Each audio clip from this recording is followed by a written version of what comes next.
It's not time to open up the liquor cabinet yet, you know. Yeah. Oh boy. All right.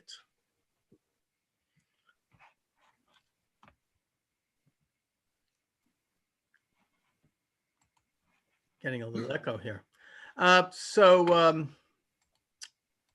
So thanks for joining me, everyone.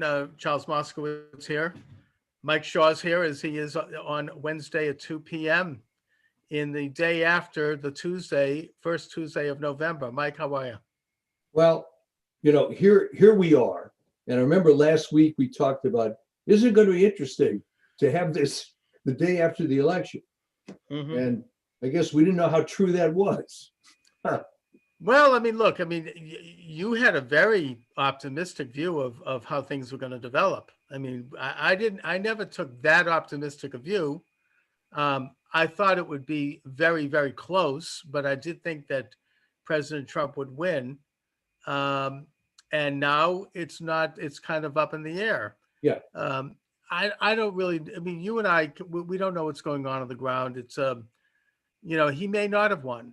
We just don't know. I mean, they have to count the votes in these states. I mean, when President Trump spoke last night, at that point, you had pretty good leads in these different states. I mean, you had, and particularly Pennsylvania, it was over 500,000 votes. He's got like, I don't know if they could make that up, but states like other states like Michigan had a pretty conservatively good lead, about 200,000. Maybe 250. Same thing with Georgia.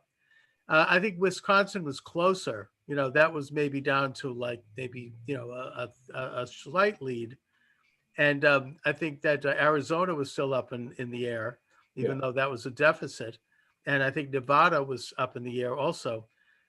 But I mean, why they haven't been counted yet because of the mail-ins? Is that the deal? Well, okay, there's a couple of things going on.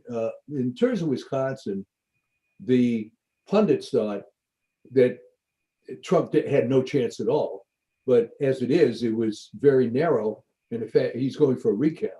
Yes, and rightfully. Anytime there's under 1%, it should be a recount. Okay, so what's interesting is that it certainly seems to be closely divided. I mean, let's be honest. The situation is not as rosy as some of the people like Kevin Collins were predicting. But on the other hand, it's a lot better than the supposed blowout that was predicted by much of the chattering class.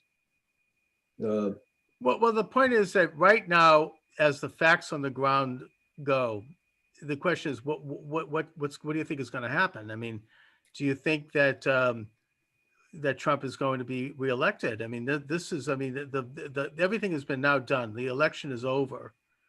But the counting is still going on, and I think what's screwing up the counting, and I don't know how you improve this. People were asking sort of the silly question, well, wait, I don't get it. It's all computerized. Well, no, it isn't all computerized.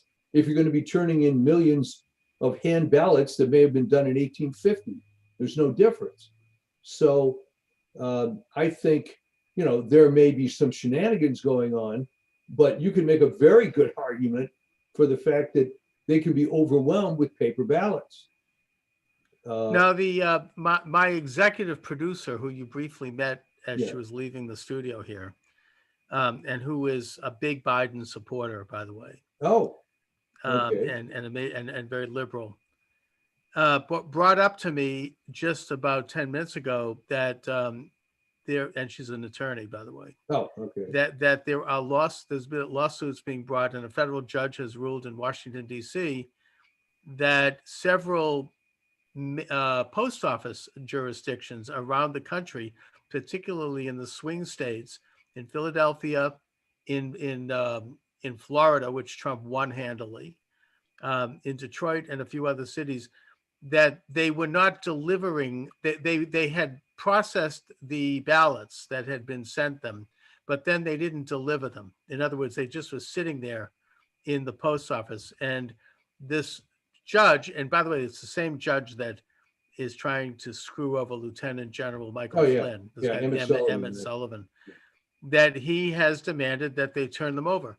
Now, you know, I don't know the details of it. I just started to look at the articles when, you know, just at the beginning of our show. And as usual, they're all like, oh, you know, this is a voter suppression and this is an Well, attempt. sure, but I mean, do you know anything about this? I mean, okay, I had heard about it the same way you did.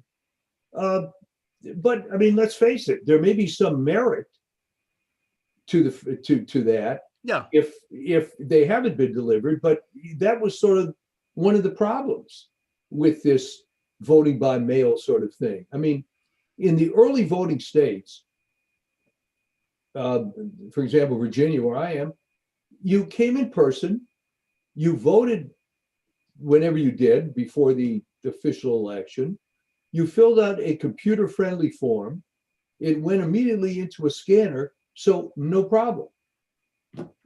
I think the false notion was created that, oh my God, COVID, no one can leave their house. Never mind that there's a small number of people, including one of my neighbors, that actually doesn't leave their house. They have groceries delivered, but oh yeah, there are a lot of people like that. Yeah, okay, but the including point in my is, own family. all right. So for those people, what they should have done is said, okay, I'm a total paranoid.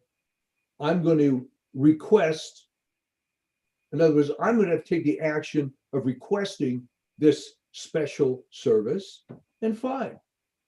But it was here's the great liberal analogy. One of the big selling points, supposedly, of Obamacare was, well, there's 30 million uninsured. Never mind why they were uninsured. There's 30 million uninsured. Okay. So I wrote a couple of articles. Okay, all right, great. So develop a plan to take care of them. But instead, no, we're going to tear down everything, and which is sort of the same thing here. Maybe there's 1 or 3% of the people that were afraid to get out of their house. Fine. Well, I mean, that describes most liberal policies. I mean, that's how they've handled the pandemic. Everybody has to be locked down to protect, you know, the small percentage of people who are vulnerable and who should probably isolate. Yeah, well, I mean, it applies to everything. There may be 0.1% transgender people, but you know what? Right, of course. Take care of them and so on. Okay, it has to become like a national thing, you know. Yeah. Okay. So it goes back to the old thing I used to say all the time. How far back do you want to go? But given that the situation is they were put in the mail, then I suppose the equitable thing is you got to deal with them. Now, I have no idea if all these ballots that Pennsylvania says they can't do complete for another few days, who died and decreed that they're all going to be Democratic anyway? Well, that's right. And by the way, I think that I scanned and read into 3 articles about this UPS thing, and they all said that it's approximately 300,000 ballots in question in total. All right. So that's not a huge number. You know, the people that say, oh, this is a conspiracy that Trump wanted to slow down the mail and he's, you know, trying to defund the post office. I think the mail can slow down all on its own. Yeah, I mean, and that there was a picture last summer of all these post boxes in Boston, actually, right in my neighborhood right here, in a truck being taken away. And then it turned out that it was really not that. These were boxes that was rusted, covered with graffiti, and that the post office always does this every so often. I mean, maybe 2 or 3 times a year, they'll go around and pick up the rotten boxes and put in new ones or not put in new ones. And by the way, because I know this from people I know the Postal Service, it takes virtually an act of God to even remove the rusted out ones. Right, and also that generally speaking, the postal has scaled down a bit since the days of the internet.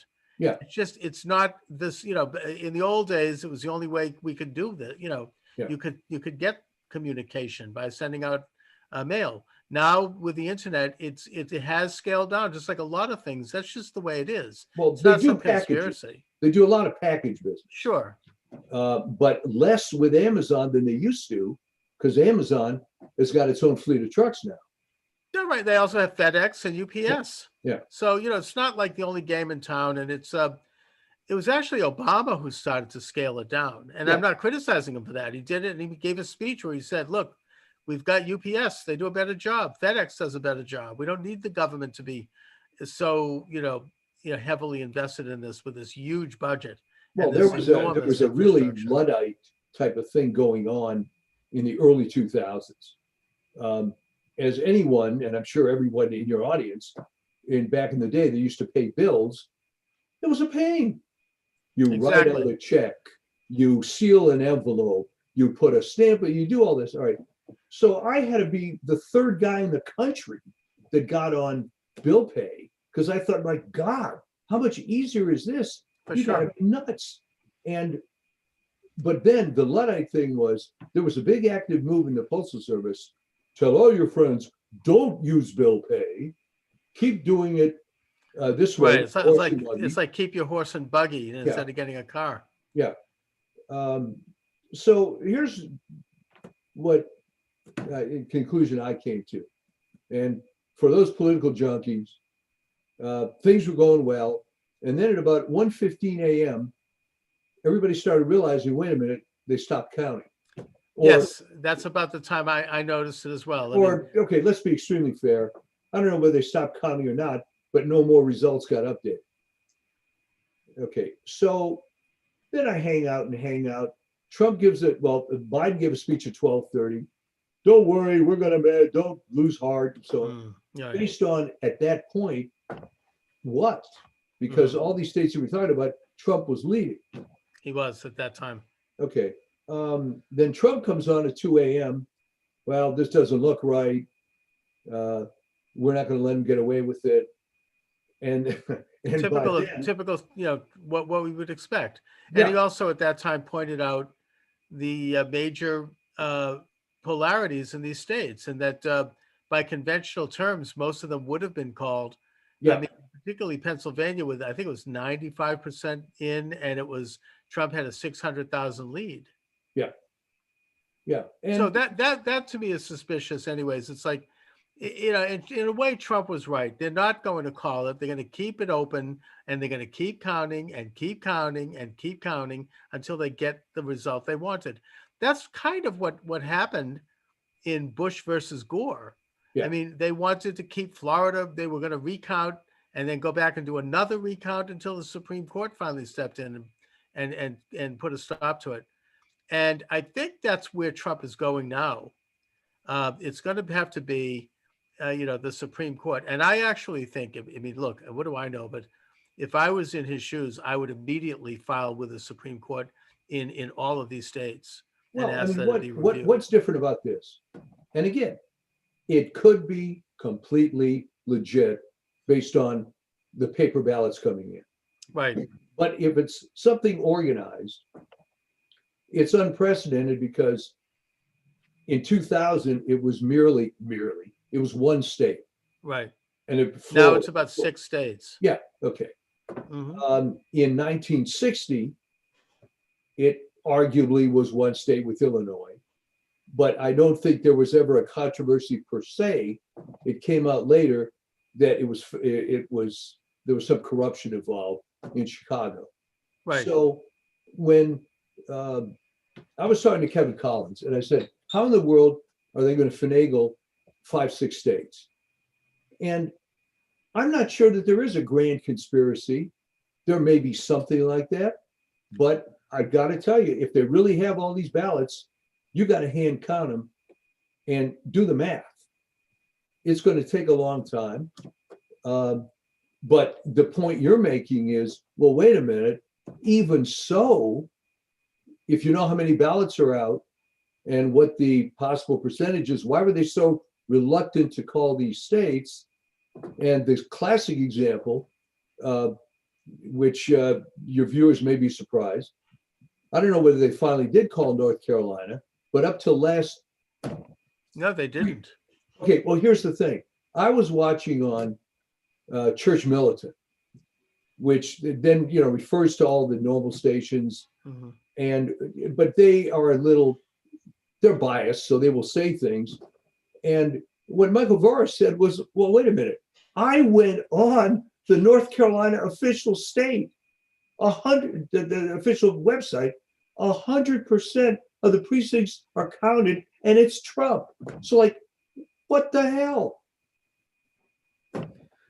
Well, I was watching that one. I think that the issue was some of these really ultra liberal cities that were not yet counted, like Raleigh and Charlotte. That's what I understand, and that's very suspect. I mean, they're going to find ballots. It's just I don't know what the status is of North Carolina right now. I think it actually has been declared for Trump, but I'm not sure. Well, I mean, here's the thing. Rather than, everybody's been more or less kind of stressed about this, whatever side you're on. And it doesn't look like it's going to resolve within the next few hours. So it's almost like a Bush v. Gore thing. It's not going to be 37 days, but it was the same thing. I was staying up watching that, and it's like, well, wait a minute. They had the votes in Florida, and it was 49.99993 versus 49.99. So you knew that was going to take a while, and you just went on with the rest of your life. Because the good news is Republicans held the Senate. Right. We have a conservative Supreme Court. So I actually got a call from last night from someone of the Jewish persuasion, conservative, saying, what are we going to do? This is terrible, and so on. If Biden gets in charge, it's going to go socialist. So wait a minute. This is not a dictatorship. Okay? Right. Biden can't come up with I'm not saying he would. Can't come up with an executive order saying round up all the Jews. That's not how the United States works. So there's checks and balances. And look, this country is going to be okay. I mean, It's not, we survived Obama. I mean, it's sad. It's a lost opportunity to be better than okay. That's what I feel sad about that, because it's been such a successful presidency, even in the face of this ongoing coup d'etat, right, and all these incredible distractions that would have really thrown anyone off their game. And yet Trump has soldiered on, he's plowed through, and he has improved every aspect of government that you can name. I mean, and it's the fact that these haters and these bigots and these internationalists who want to keep perpetual war and a socialistic system, that they would win in their ability to smear Trump with their constant barrage of lies and hatred every single day. The fact they would get away with it and win is sad.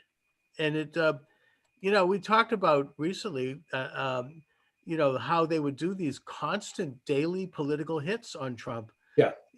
Even recently, we mentioned, the New York Times, Trump is endorsed by the Taliban. I mean, it's completely ridiculous and false. But they went out with it. Then the next day they retracted in a small, buried in page a column. 57. Yeah, but the damage is done. People got, had a day of like, chortling about this and smearing Trump. Another day of Trump hatred, and then they go on to the next one. They bring in his niece to write a book, who hasn't seen him in 30 years. Okay, but don't you think that? Remember, you told me and reassured me that you estimated there were something like 20 to 30% hardcore socialist types. Yes, that actually exist. All right, how many full-time Trump haters are there? I mean, bearing in mind that most people aren't political junkies, they actually have lives. How many people sit around and hate on Trump 8 hours a day? Well, I mean, I think that there are two types. There's the witting and the unwitting. The witting are the most powerful people in the world. They're the George Soroses. There's the top 1%ers, the big tech guys, the people that run Google and Twitter and Facebook. And, the establishment, what we used to call the Eastern Seaboard liberal establishment, including the Republicans in that, who are even worse. Right. And they control a lot of, they have enormous influence in our institutions of culture, of learning, of business, even of religion. You know, they're able to control the high ground of information and propaganda, and they hate Trump and they want to stop Trump for very particular reasons. They're not just, it's not this irrational thing. They don't like the fact that Trump is undoing their globalistic New World Order That's agenda. exactly right. You know, that And on a smaller scale, the reason he's hated in official Washington, not so much globalism, but if you're in this town, it doesn't take too long to realize that most of these people, even I would even say Strzok and Page, it's not so much they hate the politics of Trump. It's just that he's disrupting their good little thing here. You know, well, I think in that case you get that them also. I mean, they just despise him because he's not the typical hack right. like an Obama or a Biden who's just going to come in and nothing happens. Everybody sort of sucks off the big government, you know, proverbial breast, and you know it's life is great. You know, it's there's not, you know, they're the ones. I mean, it's in a sense the appointed officials who really control a lot of things, whether it be Democrat or Republican, and have done so in this country going back many, many decades, if not centuries. Right.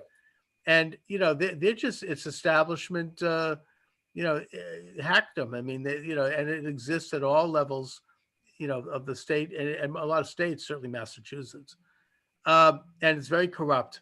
And I think that, you know, that's part of this coalition of Trump conscious Trump haters. They have a financial interest in getting rid of Trump. Trump threatens them. You know, they want to keep their, you know, they've been on the payroll for generations. They've never had to work. And then you have the unwitting Trump haters, you know, these kind of millennials, these ignorant college kids who, oh, he doesn't like black people. He's racist. You know, they believe this terrible lies, this propaganda, because it's pounded away at every single day. And, you know, they've bought into this whole bill of goods. And this is something that's been lodged even at conventional Republicans. I mean, this isn't even unique to Trump, although with Trump it's amplified. I mean, they said Mitt Romney was a racist. They probably said Eisenhower was a racist. I mean, you know, this is just what happens when you're a Republican. You know, you're automatically smeared like that. But in the case of Trump, it's the fact is that he really is anti-socialist, and he really is trying to dismantle, you know, what Obama called the administrative state, and Obama spoke of it very admiringly. And so, you know, there's that. I mean, there's the charges like racism become more urgent. You know, they really have to stick, and they're not the kind of charges you'd lodge against a Biden who probably is racist. You know, at least if you look at his past. Well, what he's doing is fighting the established order, which is always difficult in any organization. I mean, if you scale it down to NGOs that I've been involved with, it's really quite similar. There's a ruling class, so to speak, of people that have been there forever, that in the old expression used to push paper around, but whatever the equivalent of that with a computer is what they do. I'll tell you this, I'm on a couple of UL committees, underwriters labs, for various products. And they're always asking, you know, do you have recommendation for a new standard and so on? So I did. And so I'm discussing it with the chairman, and of course, COVID hits, and everything with UL is, well, we're going to have a meeting twice a year. So there was an October meeting, which of course got canceled. But here's the kicker.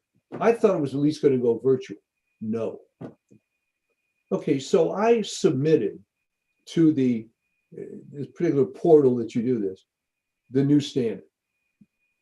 And I immediately got in trouble because, oh, no, you're not supposed to just put it up there. It has to, you know, someone has to do it as a resolution from this committee. I said, but the committee's not meeting. What are we going to do? And you can see that the inertia is built in. Mm-hmm. And of course, the COVID becomes the excuse for everything. But the point is that there was nothing, in a sense, sinister about it. It was just the way these things get ground out in an organization. And of course, UL is a much smaller organization than the federal government. But the federal government has other problems besides tenured employees. Let's face it, the notion of affirmative action is not always helped in terms of getting the best hires. There's numerous examples, which I won't bore you with, but there's too many agendas that have to be fulfilled. And it might have been done with good intentions. For example, at the VA, there are all kinds of preferences for a veteran business. And there's a veteran-owned small business. And there's a service-disabled veteran-owned small business, all right, which is the highest. So not surprisingly, there are people who make a living being a service-disabled veteran-owned small business. And they will be the front for which you can bid stuff. And that's what they do. There was a particular bid for something that had to be this class. And so I found a guy local who said, yeah, we can bid it, we talk about it. So here was a guy working out of a small office with no appreciable staff that I could see. He was bidding on fairly large construction jobs, which he himself is going to do. He's a front. And we're walking around this construction site, and I'm thinking, what the hell is your disability? He's going up and down stairs like nothing, whether it was some sort of stress thing. I mean, it was really very sketchy. Mm-hmm. But there you go. And if you start trying to pile all that on running this thing, no wonder the VA has problems. Well, look, I mean, this is a natural problem with any bureaucracy. I mean, it loses its sense of mission. I mean, there's no competition, so it gets fat and it gets lazy. And the idea of a permanent bureaucracy that basically saddles the public sphere and saddles government, that's nothing new. I mean, that goes back to the Roman times. I mean, that's what happened, why the Roman Empire collapsed. Everybody stopped working and they just were sitting around and having banquets all day. And, the only people that were working were the army, and they couldn't pay them anymore. Right? I mean, so they had to let in the Goths to come into the empire in order to try to collect some taxes. It sounds very similar, doesn't it, to what might be going on now? But anyway, and Rome, but still, Rome lasted quite a while. But it really started to go into major decline once they opened the border, and once they kind of got mired in this really kind of permanent bureaucracy that was no longer energetic. I mean, it loses its sense of purpose. There was no longer any reason to continue after a while. And, there was no mission. There was no, this country has always had a mission. And this is what I'm worried about. This is, the reason we're supposed to have elections. I mean, the founding fathers understood that was to create a whole new government. It was a peaceful revolution. It's time to sweep out the old government and bring in fresh ideas. And then that's supposed to be balanced by the governments of the states and all of the systems of checks and balances that diffuse power, so that you have different elements of power that compete with each other. So let me guess, James Madison wouldn't be happy knowing that a guy who's a presidential candidate has spent essentially 20% of the history of the United States amount of time as his career. I mean, no, and he hasn't done diddly squat in that whole time, other than enrich himself and his family, and blow a lot of wind and usually real crackpot ideas that haven't really were never well respected. And the only way he could get away with that is because maybe he was worse than some, but no one wanted to rat on him because they were doing it too, maybe to a lesser extent. Right. And also, he would make an occasional genuflect to the left, Yeah. And that kept him, he could be used as a useful tool. That's how the Clintons, I think, got away with all Yeah. this stuff. And they were very energetic. I mean, they always kept one step ahead of the law. But right. But I mean, look, I mean, so here we are with this prospect. I mean, I don't know. I mean, who knows what's going to happen? I mean, I believe that President Trump is going to be okay, but it's just, I don't know. Well, I mean, the more depressing thing is that and again, it's so closely divided. I mean, even the popular vote is not very much different. That's interesting. I mean, in a sense, I mean, with Hillary, I mean, I think that she got 3.5 million more popular votes. Right. Now it's not, that's gone. Yeah. I think that maybe in the final count, if they look at the states, that could even shrink more. It might even turn out that Trump has the popular vote. I looked at the Massachusetts numbers this morning.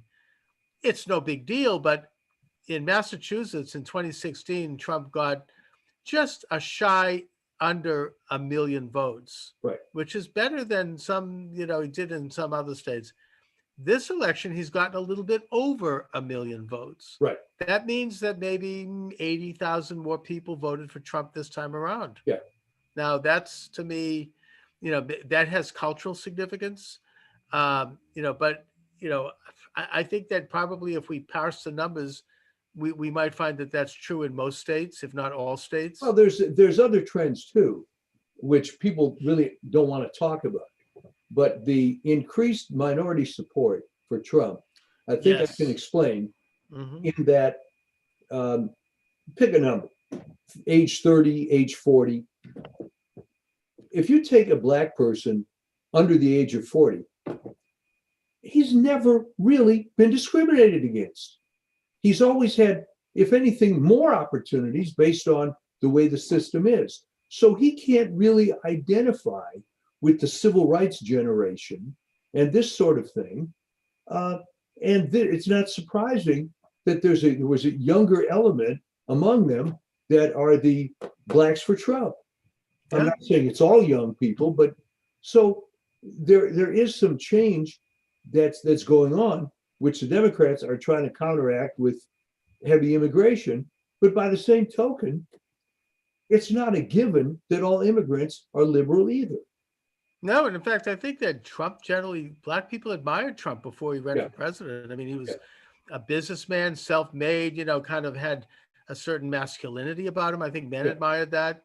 He was like a real guy, and they were keeping awards. I mean, there's pictures of him with Jesse Jackson and Sharpton getting awards and giving them, and with their arms around each other. His name appears in rap music. All of a sudden, when he announces for presidency, he's now a racist. Yeah. I don't think a lot of young Black people and even older Black people don't believe that and don't buy it. And, it's going to be very interesting to see the numbers on that. I mean, that to me is a significant cultural development. And I also wait to see the number of Jews, at least in New York. I mean, where other places know, but, and not to mention Hispanics. Yeah. This is the only group that I think is lost. And we talked about this, or I might have talked about it with a guest yesterday, but the group that seems lost is millennials, younger people. They're anyone under maybe 25. They just seem to have completely fallen into the left. I mean, their hero is AOC and the Squad. They believe in socialism. Again, I don't know what the numbers are. You always have to be careful as to what the narrative is and what reality is. And again, let's go back to this association thing. I get involved, as viewers know, in the healthcare industry, and we get heavily involved in sterilization. Here's the point. I was having some conversations with OSHA, Occupational Safety and Health Administration, on various best procedures for doing certain things with dangerous sterilants. And they kept mentioning this guy, I won't mention his name, but as if he was the expert. I'm thinking, no. Steve was 20 years ago. He was the expert, but it's like, no. Right. There's other people you can talk to. But evidently, it was written somewhere that this guy was the man, and they never changed it. And Sounds like a little bit like Dr. Anthony Fauci. yeah, I mean that's a good example. And what I'm looking into, by the way, for an upcoming article, which my son actually mentioned, is wait a minute, we have a U.S. Public Health Service. They're the people that are supposed to be involved with epidemics. Where are they? And why was the name Fauci invoked? He doesn't know anything about epidemics. And frankly, I don't think he knows much about infectious disease, but why didn't they go to the U.S. Public Health Service? That's right. People who actually are out in the field working on this stuff. Yeah. And the only argument, I've got to look, I haven't done the research on it. The only argument is, which sounds stupid, is, well, no, that's if you have a real epidemic, if we have bubonic plague or something. So it's like, what is the prevailing wisdom? Who created this thing that all of a sudden this is the guy? I'm not necessarily picking only on Fauci. Who created the narrative that all millennials like AOC? Maybe most of them do. Maybe some of them do. But well, they're not exactly, they're very conformist. They're not deep thinkers. They're surrounded by leftists. They've basically, sold themselves out. I mean, I don't know how to describe it, but I want to ask you about, because my advisor asked me to ask about hydroxychloroquine. Now, my understanding is that hydroxychloroquine is just a brand name for a drug that's been sold going way back, even a century. Hydroxychloroquine is a generic name.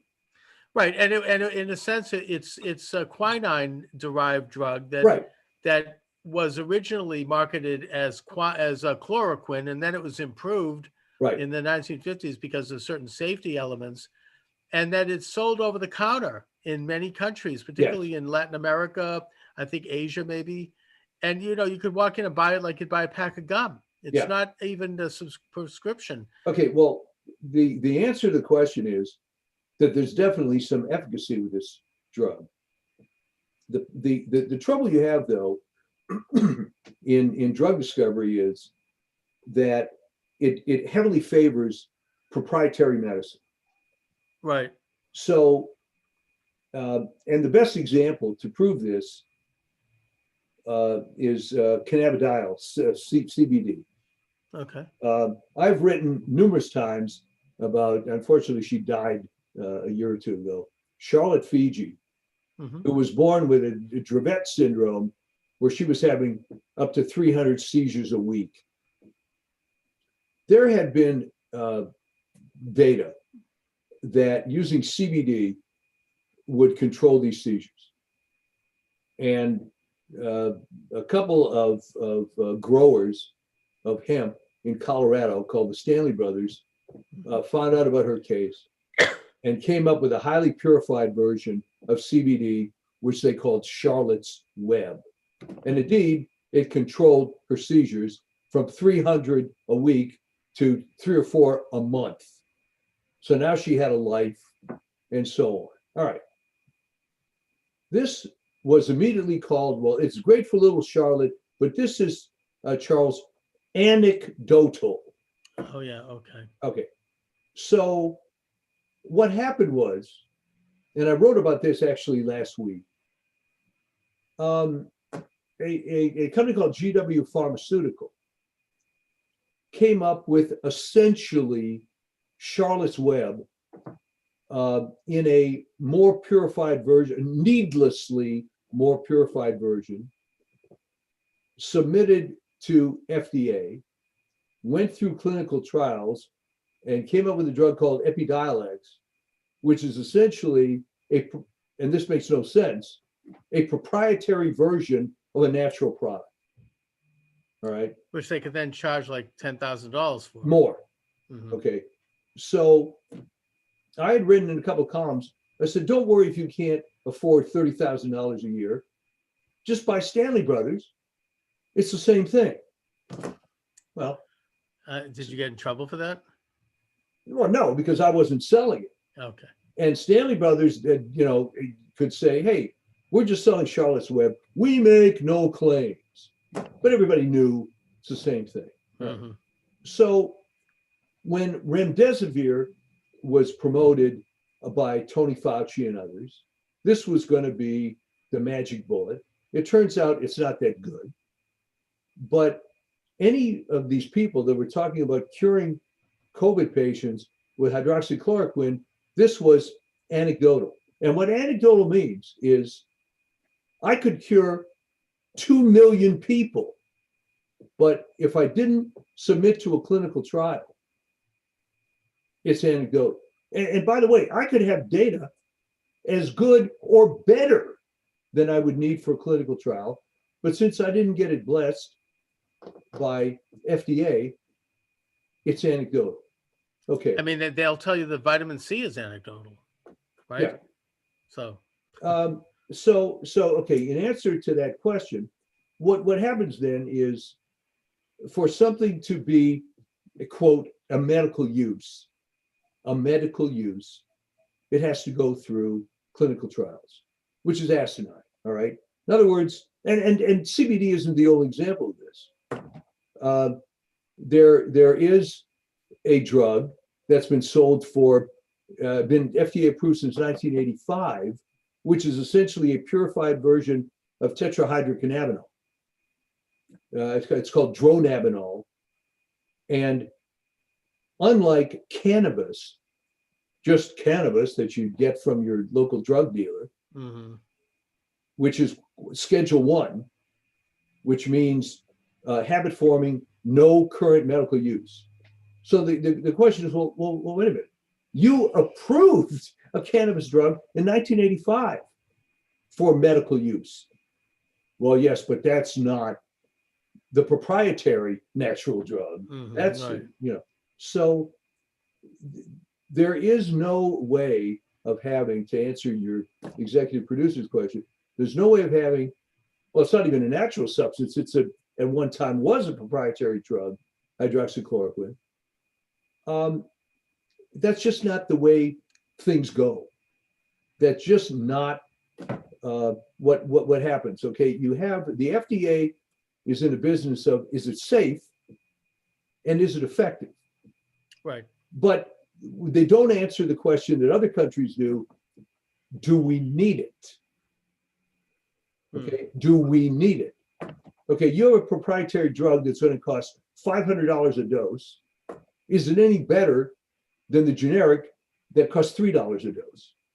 Right. Well, and that to me seems to be the crux of the whole hydroxychloroquine controversy, because it's cheap. I mean, it costs, you could buy it over the counter for like $20 for a month's supply.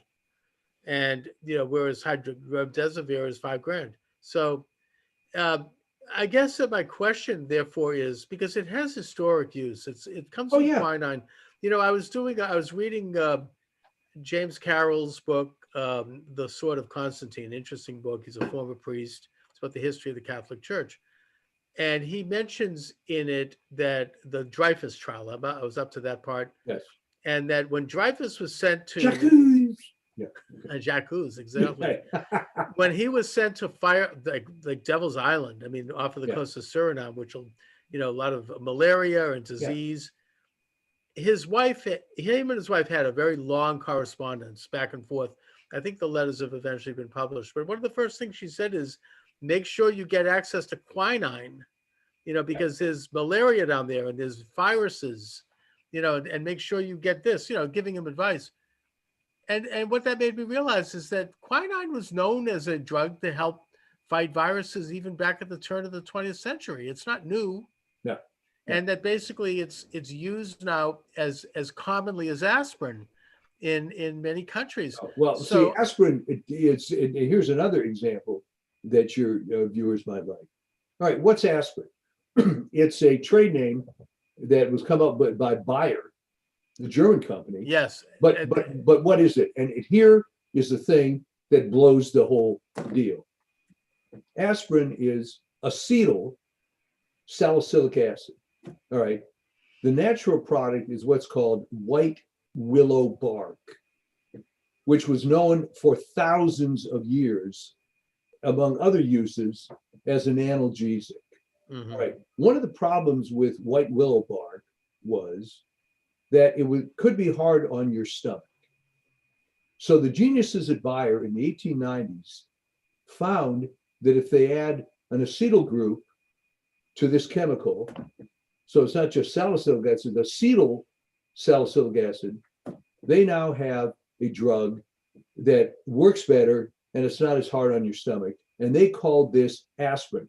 Point of the story is, at least they took a natural product and improved it. Right. Exactly. Whereas GW Pharmaceutical took a natural product and put it in a gold decanter.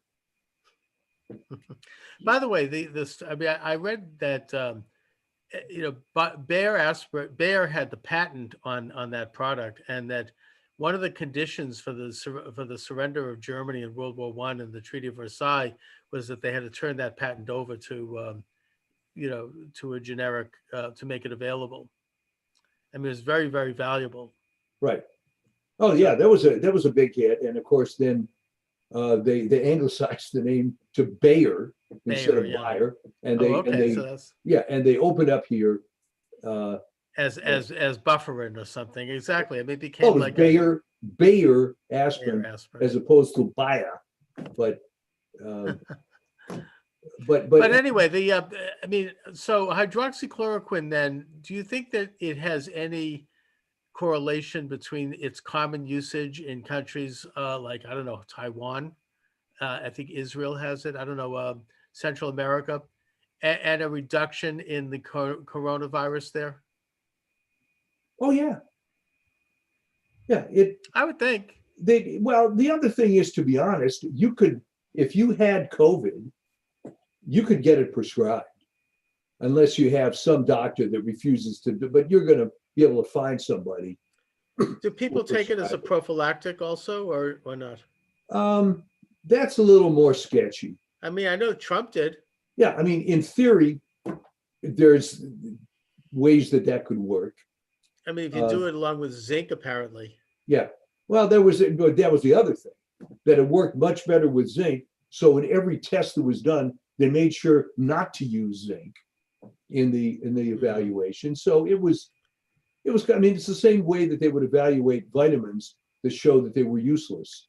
Okay, well, vitamin E doesn't do anything, and they'd give you this micro dose that nobody takes, and it's just a matter of preserving the status quo and the proprietary nature of. And in a way, it's one thing to maintain the status quo when you're talking about a tube of toothpaste, but this is, we're talking about life and death. We're talking about people's health here. Yeah. So that brings a major moral wrinkle to this. I mean, if you're profiting off of, by basically restricting something that could save, your grandmother's life. Right. That gets into some really big moral problems. I mean, so. Well, that's okay, but that's nothing new in that industry. Look at Purdue Pharmaceutical. And admittedly, to be fair to them, they didn't say that it's not habit forming. They got somebody to write an article in New England Journal to say it wasn't that habit forming. Mm-hmm. Who knows who paid? I mean, I don't know the backstory. The result is tens of thousands of people hooked on this terrible drug, and many suicides and deaths and crime and huge social problems. And but see, this is trillions of dollars. Thalidomide was known in Germany to cause these birth defects, but somehow that didn't matter. But the other thalidomide story the public is not aware of. The FDA, up until quite recently, would have on their website, "We saved the day. We didn't allow for." Okay. The only reason they, quote, saved the day was that their approval was slow enough that they could watch these Life magazine kids, so to speak, come out, and they knew there was a problem. But what they don't ever tell you is that there were over 1 million samples of thalidomide in the United States at the time. Okay. And Wow. there are undoubtedly hundreds of victims, American victims of that drug, who just, I mean, there's ways of covering this up. In other words, when the polio vaccine came out, the narrative was, and it worked very well, obviously, but it didn't necessarily kill all the strains. Go ahead. You can take the call.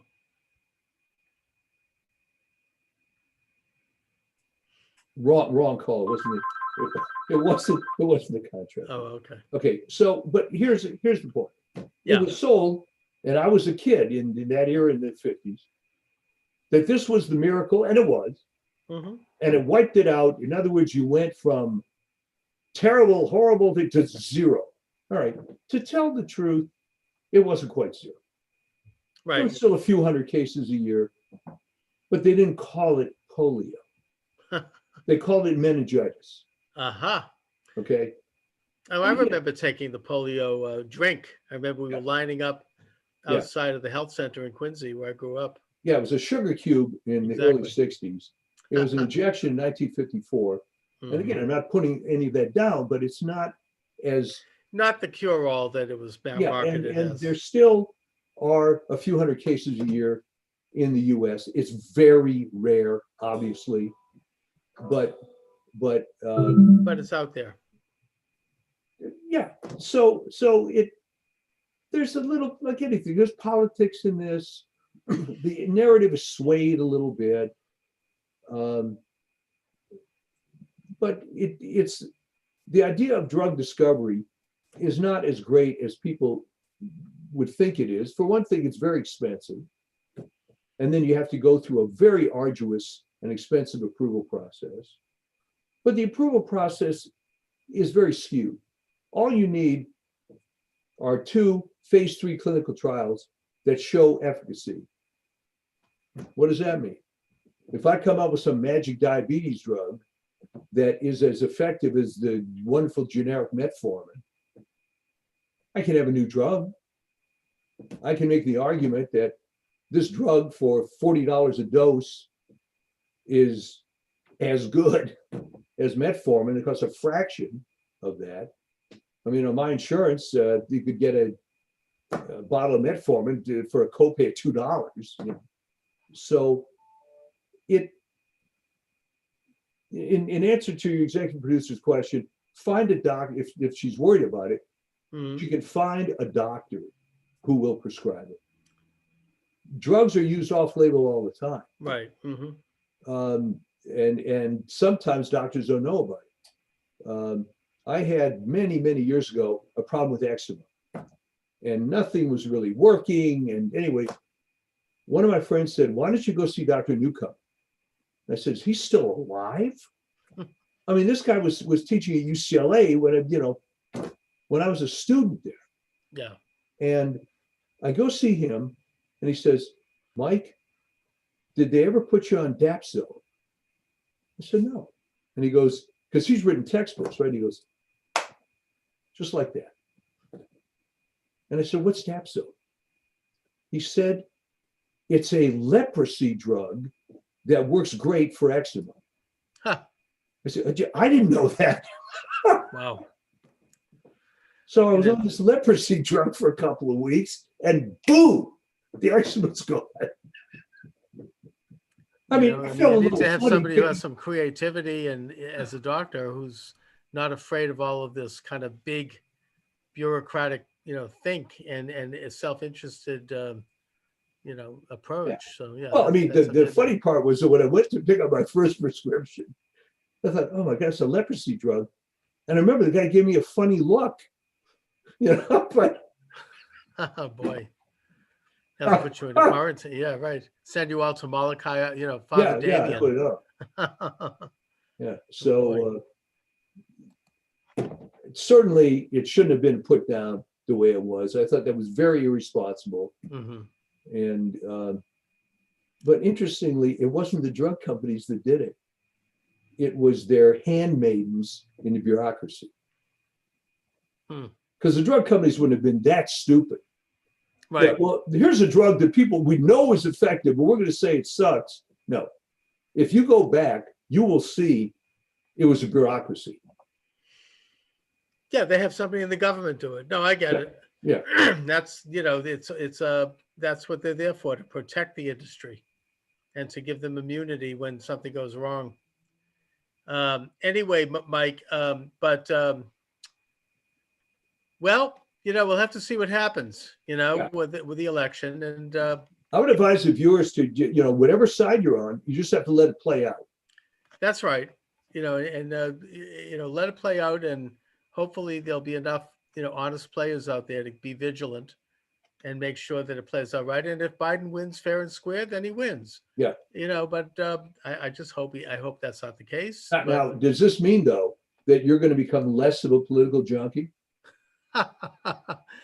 It might actually, personally, and It also might help the show. It might help the show. For me, now look what Biden did. Now look what Biden. Yeah, I mean, for me personally, and I also think maybe for conservatives, Yeah. it could be very energizing. I don't know. I mean, the Clinton years, the Obama years were great for conservatives. Well, it was great for Rush Limbaugh. I mean, let's be honest. And everybody, was able to become the loyal opposition. Yeah. Of course, it wasn't like what they tried to do to Trump. No. That's a different story. I mean, just the most vile crap thrown at him and his family. I mean, I can't believe Trump put up with it. I'm so grateful that he actually does. I mean, he doesn't. It was so, they always talk about his personality, but how can you get more gallant than that? Yeah, I mean, we've talked about this. He's had everything that you could want in life. Yeah.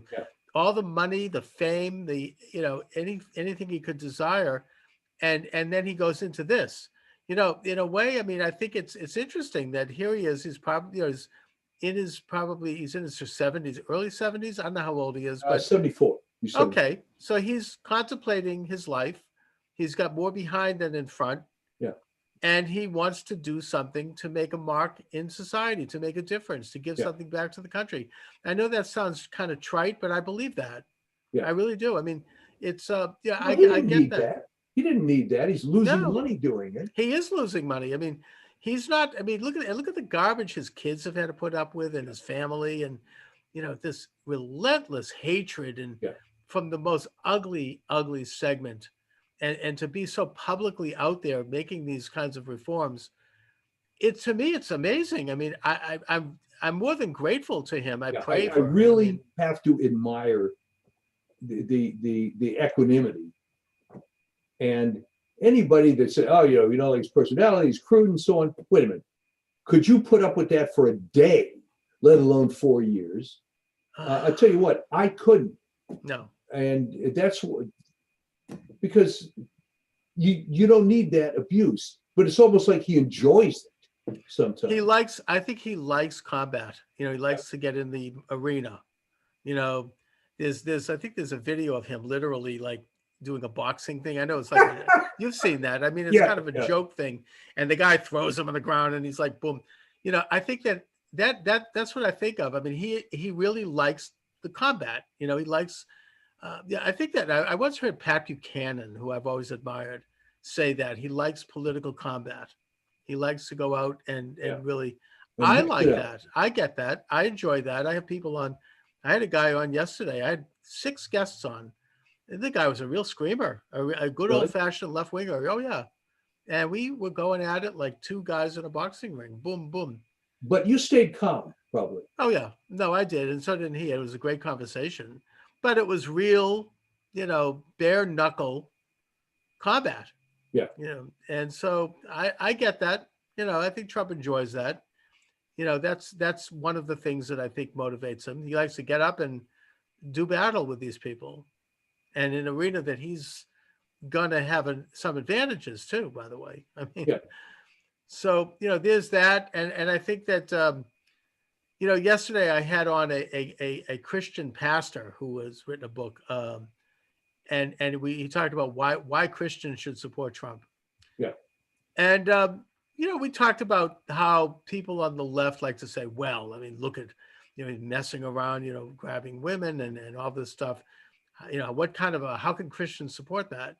How can you look at your daughter and support a guy like that? And the thing is that we both kind of agreed that during the Access One scandal, when that tape Yeah, came out, which was a private conversation, by the way, and it should of never course. have been come out like that, and it had happened years ago. And I think Trump's response to that, besides being embarrassed and saying so, said, I've changed. I've learned from that. And one of the things that changed me was running for president and getting out and meeting thousands of people.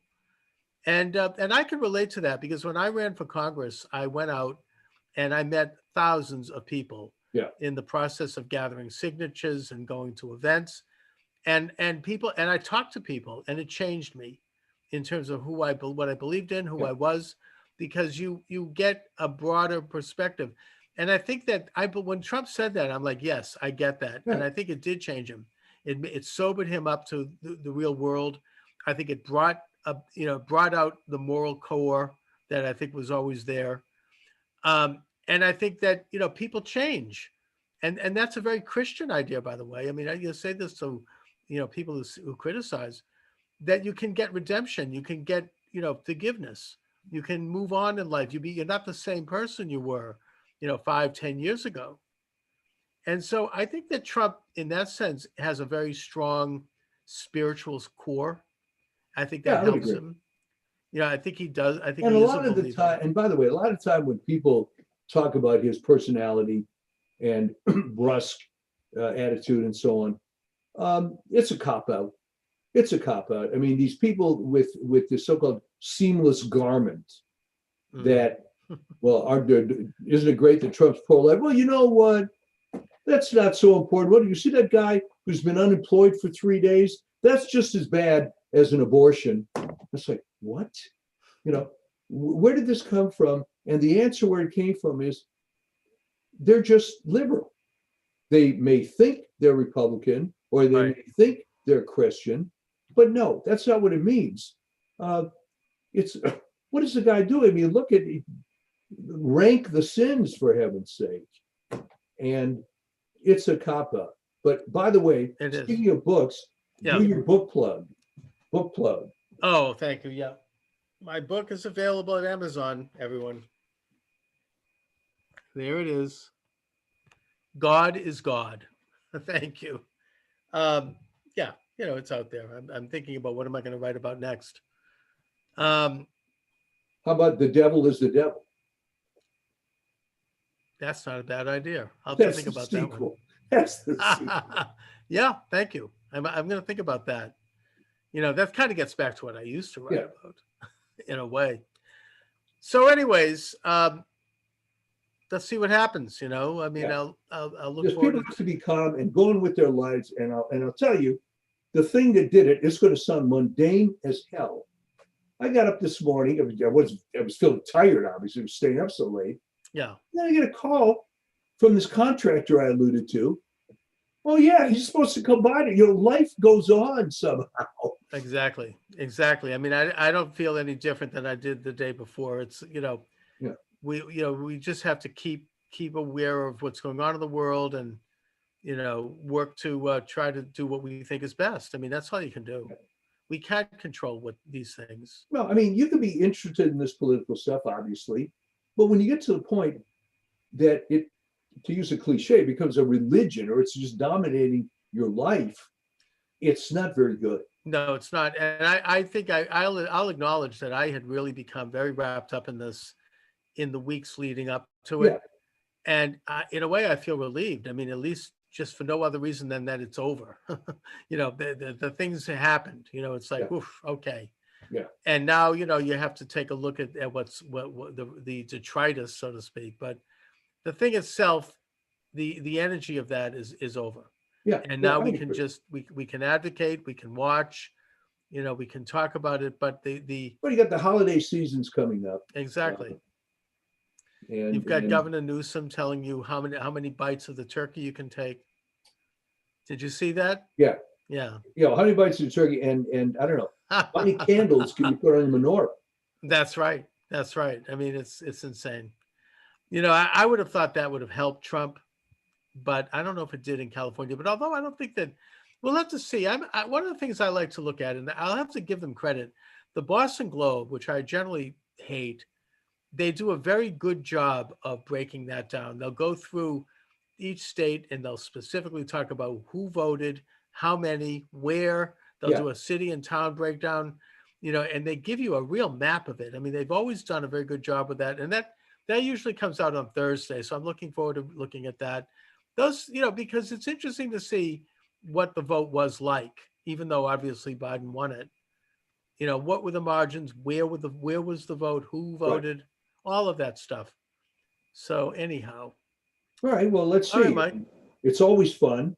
Yep. And look, if we could do a show today where we didn't have anything specific, Well, that's talk radio. Yeah, that's it. So as always, it's a pleasure. Thank you. Same here. And we will do it next week. We shall reconvene next week at this time. Same time, same station. You bet.